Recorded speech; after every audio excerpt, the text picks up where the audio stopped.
If I just get enough money, life will be good. That's all that matters.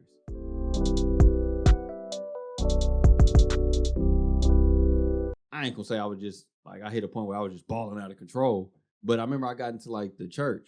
First it was the mosque. I first got into the mosque, and I remember they was talking about their like the inner man and taking care of yourself and actually being a wholesome person, you know, and stuff like that. And I was like, dang, bro, I may have the money, you know what I'm saying? I may get the money, but that ain't like, my life ain't gonna be solid, you know what I'm saying? Oh yeah, no. Because if I'm balling out of control, but you know, me personally, I ain't saying like you got your own purposes, but if I'm balling out of control and I'm jumping around and messing with all these different women and these different women taking advantage of me and doing this stuff, like you're gonna be like Future talking to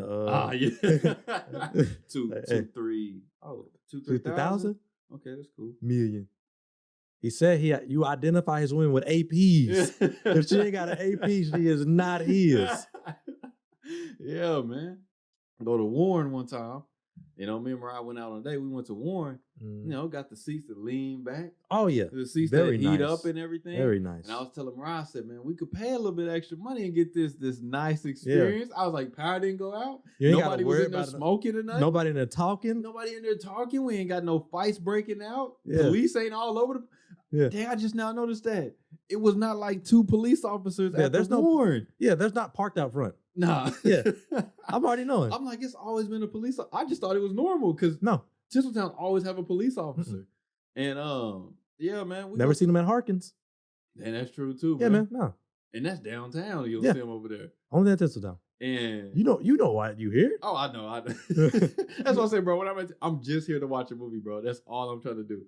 It ain't about the whole experience and all that stuff. I'm just trying to make it home. I'm just watch the movie and I'm out, man. That's it. Yeah. That's it. And that makes sense though. I never even thought about that. But I was telling Mariah, like, bro, we could pay just a little extra money, get that nice experience and everything. But I was like, the thing. Ain't this leather soft, girl? Huh? Leather be soft. Oh man, be so soft and so you plush. Like this? You know what I'm saying? Bro, I went to the Warren for the first time like last summer, and I was like, yeah, this is. Yeah. I was like, I'm never going back to Tinseltown. I haven't been back since, bro. Bro, I don't blame. That's what I was telling Mariah on the ride home. I was like, dang, but Tinseltown, they do that $4 Tuesday. I was like, they got them cheap movies, man. I was like, man, but I mean, it's the same movie. Yeah, it is. I was like, we could just pay a little extra money, paying a little bit more. And that's also the thing, though, too, bro, getting around people because there's people, they only go to the Warren. You know what I'm saying? Like, I got family members, bro, it don't matter.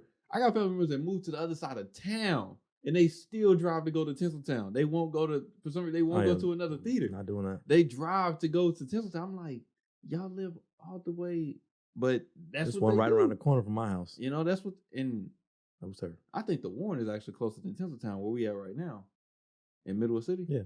But still, we'll be driving to Tinseltown. But if we get around people that's like, look, bro, nah, we not messing with the Tinseltown. You know what I'm saying? Like, y'all can't keep living like this. You can't do it, man. You know, that's what I'm saying. Like, leaving your community because I want you to leave your community to change your mindset, not just leave your community just because you want to go back and say, hey, man, look, this is what I'm doing and everything. Nah, man, to really change and improve yourself. Because I'm telling you, man, there's ideologies and philosophies out there, man, that's going to stretch you in a way that it's going to challenge you. Yeah. Like you've never been challenged before. That's a good thing. That makes sense, man. Yeah, because as soon as you get out, you start talking to different people, like, oh, you don't think the same way I do? Yeah.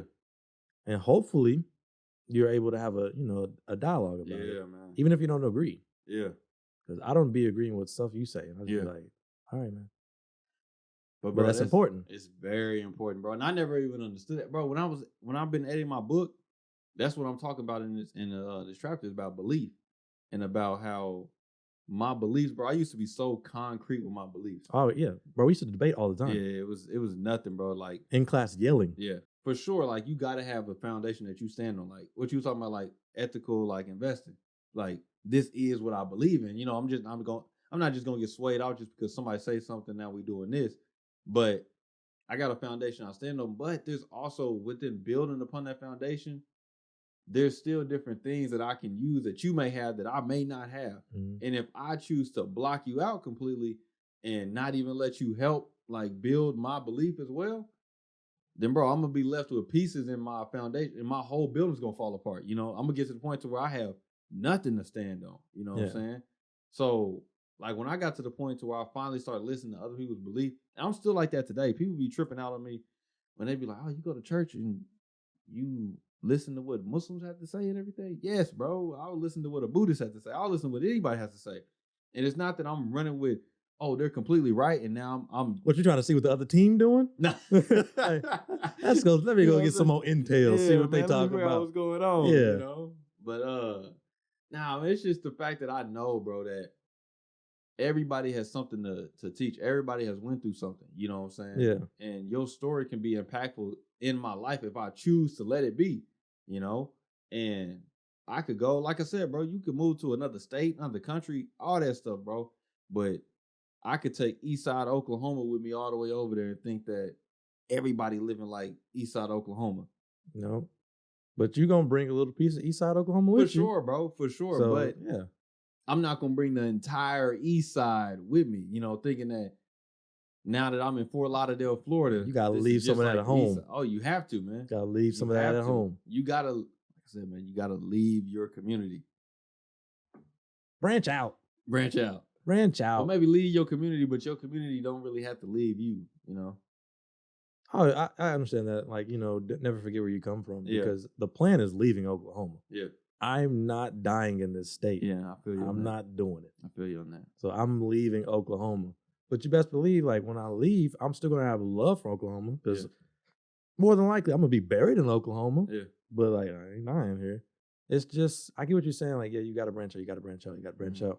I just don't want it to be like, you got to leave your community and forget them. Yeah. Don't do nothing for them. You got to forget them. No, because I definitely want to come back and do scholarships for Oklahoma students and things like that. It's just, you got to incentivize people to actually branch out and try something different, try something new. As far as, let's put it in perspective of like therapy and like mental health and how mental health is just not a thing in the Black community. Yeah. Like Black, especially like the older Black parents, they do not believe in mental health. They just, I'm just going through something. Just making up stuff. Get through it, man. Yeah. Anxiety. I don't have anxiety. I don't have depression. None of that. It's being like, a wimp. Yeah, Suck up them tears. Yeah, but it's nothing wrong. If you need to go to therapy or if you need to admit, like, yeah, I'm going through a rough patch. I need help. There's nothing wrong with that. And if we weren't so afraid to, you know, branch out and like do something that goes against our core, sometimes you have to go against your core values because they're not correct. Yeah, man. And there's nothing wrong with that. Like, there's nothing wrong. Like, you know what? I need to go talk to someone about this. You don't have to go sign your name down and go to talk to, like, you know, an actual therapist in an office, but go talk to somebody and actually admit, like, yeah, man, I've been dealing with some anxiety. And like, we have these words for it, like euphemisms for, you know, anxiety and depression. My nerves is bad. And all that type of stuff. Like, your nerves aren't bad. I have anxiety. And like, that's one thing I got from like Charlemagne that like years ago, like when he started talking about, you know, he has a point. Actually has a point. Like, in the Black community, we don't actually take this mental health stuff seriously. I think we would be in a different place if we actually did. Like, you know, we've been through some stuff and it does affect you mentally and we have to address it. And I think that's what our generation is starting to do now. Even to build off of that though too, is like, cause we learned about this in psychology. Anxiety is like the grand thing. So anxiety is like saying I live in the United States. Okay. But if I go tell somebody from a different country, yeah, I live in the United States, you know, or if I even tell somebody in the United States, you live in the United States. Okay. But where do you live in the United States? I live in Oklahoma. Okay. But where do you live in Oklahoma? Well, I live in Oklahoma City. Okay. But where in Oklahoma City? You know, you got to keep breaking this thing down. So if you just say you got anxiety, why do you have anxiety? You know what I'm saying? So you can't just say like, yeah, you can say that I have anxiety, but I have anxiety because, you know, I've never really been good with money growing up. So now that I'm on my own, you know, money, it deals with me sometimes because am I going to always have enough to cover all the bills? And it always comes from a certain place. Yeah. And you have to first admit that you have this thing. That's true. And then you start to break it down to get to where, okay, this is why I have it. And kind of realizing like that. Like me, I didn't have certain things growing up. So now I have abundance of them. It's just like simple stuff like socks. I didn't have a bunch of socks because it's my fault that I have a bunch of socks. Yeah. Because when we was growing up, I wanted Nike Elite socks. Oh my goodness. Parents wasn't finna pay no $14 per one pair. Yeah, one pair of socks. Don't fault my parents, but that's what I wanted. Yeah. Those are values that I had to branch out and get rid of this because this is dumb. Bro, you said something big, bro, that we cannot skip. No, Admitting that you have a problem. Yeah. And it's not like a bad thing. Yeah. We all go through things in our life that stick with us and that have a negative effect on us mentally. It don't matter if you're white, black, Asian, doesn't matter. We all go through things and we carry it. Mm-hmm. And you have to be able to admit, like, yeah, this is what happened and this is why. Yeah. And now I can start healing about it. Mm-hmm. And maybe you have to forgive yourself and stuff like that. Man, bro, I'm not going to sit here and lie like it's easy. It's not easy. Oh, my gosh. It is not easy to admit that you have a problem because then you start to look at yourself different. It's like, I ain't going to lie, when I was first smoking weed and I was smoking and everything, you know all the positive stuff they say about weed now and how the media represents marijuana. Like, when I was first smoking, I was like, okay, this ain't a problem. And I remember my mom told me one time, she was like, bro, you addicted to this. Yeah. People, they don't like to admit that they're addicted to it. Like, bro, if you can't go a day without this thing, you're an addict. Yeah. And even if you don't even you make it a whole day and you don't smoke, but it tugs you. Yeah. And you have to fight against that tug, you got a problem, bro. You're an addict. You got a problem, And I know we can justify our problems as if, this ain't, I need this in my life to do X, it's Y, not Z. heroin. Yeah. I mean, you can justify it, but I remember, bro, when I first tried to quit, actually, I'm done with smoking. It ain't benefiting me. And like I said, went them first few days, I was smooth, bro. And I remember one day, I don't know what it is, bro. Because I had a routine. I would wake up, go smoke. I had woke up, and like I said, I went a few days without smoking. Was fighting the urge to do it, and I was good. One day I just woke up, bro, went straight to the spot where I smoked, and I was rolling up without even thinking about it. And I already had it lit and smoked, and I was like, your brain is crazy. I was like, bro, you supposed to be done. You thought. Yeah. You thought. You thought. Your brain was like, hey, man, I've put up with this for a long time. Boy, if you don't get... You thought. Yeah. That's what I was like, oh, okay, this is a problem. Yeah. And it wasn't until I started finally admitting, this is a problem. I started doing research about it and everything. That's when I started to learn more about marijuana and stuff. I was like, oh, yeah, this is really a problem. Yeah. And it wasn't easy I didn't even want to admit it to my homies. Because all my homies were smoking, but I was trying to tell them yeah, bro, I'm not really feeling smoking no more. And I remember how first they was looking at me first what you saying? You think you doing something different than what we doing because you don't want to smoke now? I was just like, nah, bro, I don't want to smoke anymore. And I was like, bro, y'all not bad people. I ain't judging y'all, none of that stuff. But as far as me, I don't want to do this. And it was hard for me to even open up and say no to them. Just say no, nah, bro, I don't want to do this.